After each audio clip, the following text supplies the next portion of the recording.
Hello everyone, my client just broke pull stud in his ISO 30 tool holder. So today I'll be showing you how to remove such hardened broken stud by using just Allen wrench and 50-watt fiber laser. In total it took laser 2 hours to engrave hexagon shape and 5 minutes of my personal time to remove it. The first thing I want to say is that there are many different ways and methods to remove such thing, but this seems for me the most innovative and less stressful ways to do it, so I totally suggest if you have access to the fiber laser, you can just do it pretty easily.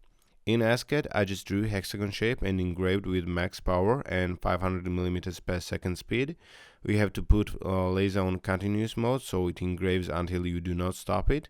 When you see that engraving is pretty deep, you just have to take an Allen wrench, sharpen it with angle grinder, because when engraving with usual lens on fiber laser, it gives a bit of angled shape on the deep engravings. So fiber laser also heats up the tool holder just under 150 Celsius, so that also helps to loosen the broken bolt.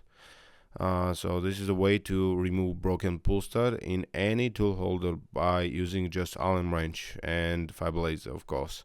Thank you for watching, hope you liked it, and please do not forget to subscribe to my YouTube channel for more tips of a day. Thank you.